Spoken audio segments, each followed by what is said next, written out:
नमस्कार साथियों, स्वागत है आपका आपके अपने YouTube channel Badaun study hub पर।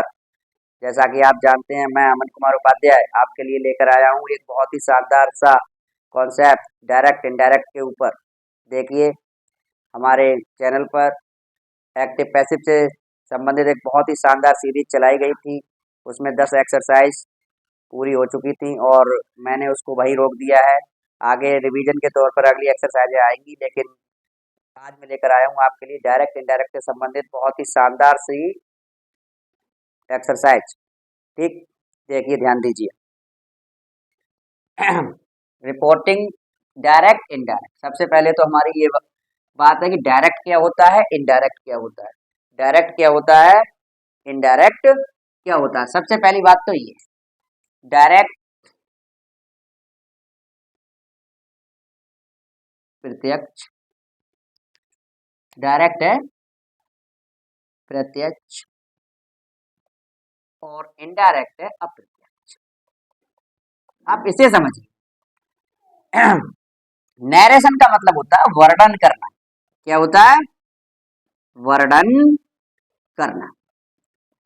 इसको समझिए आप सबसे पहले, तब आप समझ पाएंगे डायरेक्ट इनडायरेक्ट होता क्या है।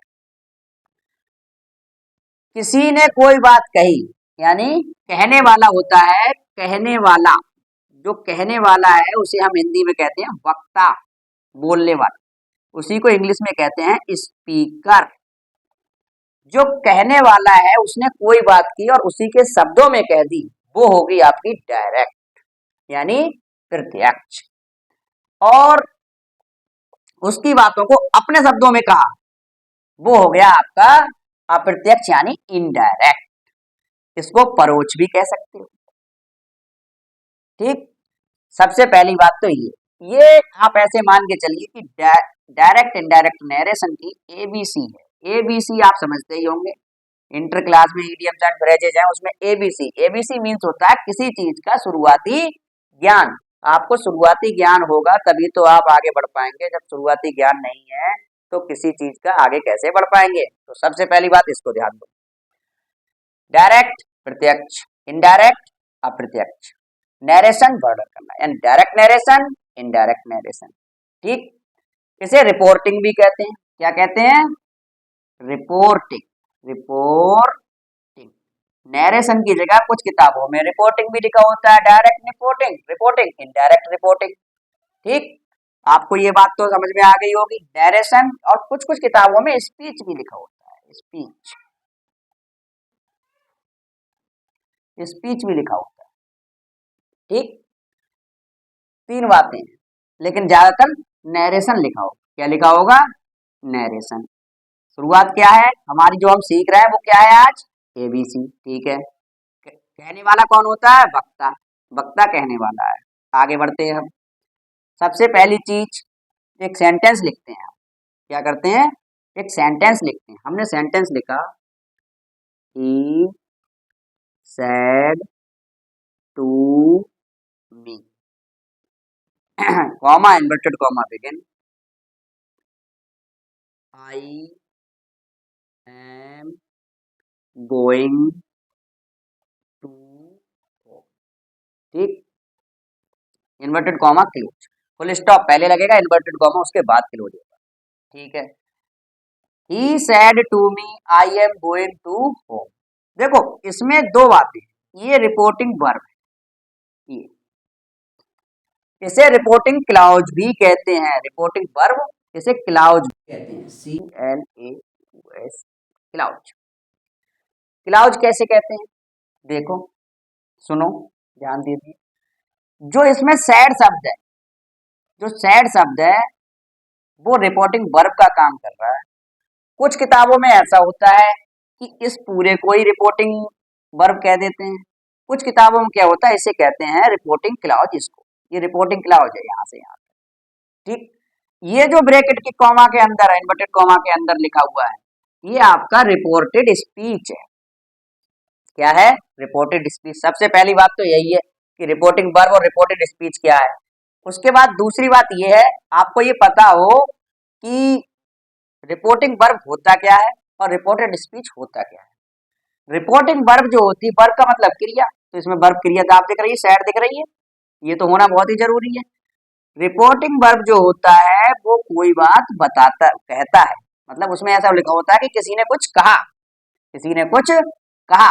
और जो रिपोर्टेड स्पीच होता है उसका मतलब है कि क्या कहा, ये रहा आपका रिपोर्टेड स्पीच।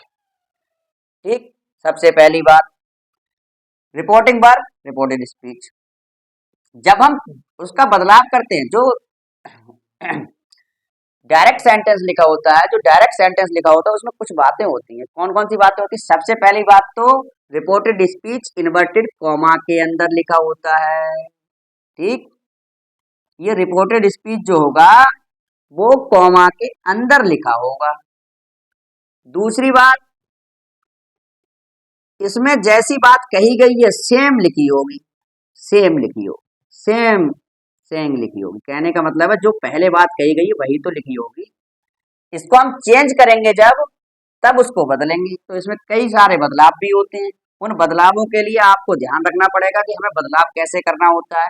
ठीक है, इसको चलते हैं आगे बढ़ाते हुए। रिपोर्टिंग वर्ब आप समझ गए होंगे, सैड रिपोर्टिंग वर्ब है।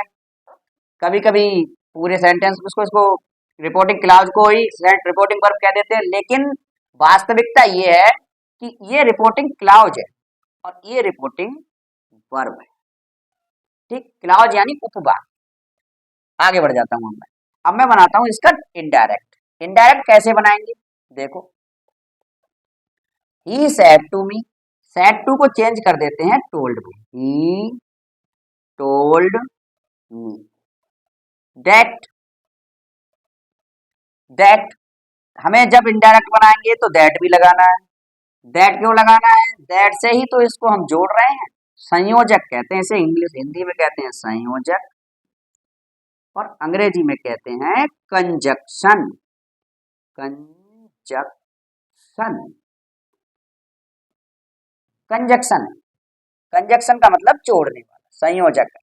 ठीक, दैट लगाया हमने, आई फर्स्ट पर्सन है, ही थर्ड पर्सन है, तो ही आ जाएगा। He was going to. अब इसको समझिए, फुल स्टॉप लग गया, इन्वर्टेड कॉमा खत्म हो गया। पहले जो सेंटेंस लिखा था he said to me, said to का चेंज टोल्ड में कर दिया। आपको ध्यान रखना है वाक्य में लिखा है से टू, चेंज करोगे टेल में। अगर वाक्य में लिखा है सेज टू, तब आप उसे चेंज करोगे टेल्स में। ठीक, एक बात और याद रखोगे, कभी भी खूब अच्छी तरह याद कर लो, ये आपको सबसे पहले याद करना, नहीं तो आप शुरुआत से ही कंफ्यूज ही आ जाए। कंफ्यूज हो जाने का मतलब आप घबरा जाएंगे कि आपको करना क्या है। देखिए क्या करना है, कभी भी रिपोर्टिंग, रिपोर्टिंग, रिपोर्टिंग वर्ब यानी क्रिया वर्ब का काल नहीं बदलता है। इसका काल कभी नहीं बदलता है, काल नहीं बदलता है।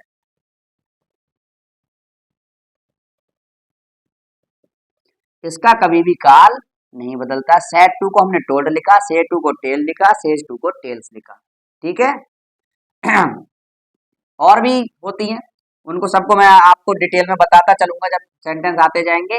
इसको कभी नहीं बदलना, आपको ये ही सबसे महत्वपूर्ण बात है। हम लोग क्या करते हैं, कभी कभी हमने पढ़ा कि प्रेजेंट इंडेफिनिट टेंस को हम पास्ट इंडेफिनिट में बदल देंगे, पास्ट इंडेफिनिट को पास्ट परफेक्ट में बदल देंगे, लेकिन ये नहीं बदला जाएगा। हमें जो बदलाव करना है टेंस में वो इसका बदला जाएगा, यानी इसकी क्रिया का जो काल है वो नहीं बदलेगा, लेकिन इसकी क्रिया का काल बदलेगा। यही सबसे महत्वपूर्ण ध्यान रखने वाली बात डायरेक्ट इनडायरेक्ट में है। सबसे पहली शुरुआत। फिर दूसरी शुरुआत क्या है, एक सूत्र होता है 1 2 3 अपॉन सन। ये सूत्र भी आपको आता हो 1 2 3 अपॉन सन का। इसमें क्या है, आपने क्या किया, फर्स्ट पर्सन जो प्रोनाउन होते हैं वो तीन तरीके के होते हैं। प्रोनाउन कितने तरीके के होते हैं? तीन, first person, second person, third person. ये ध्यान रखना, अगर फर्स्ट पर्सन है तो आप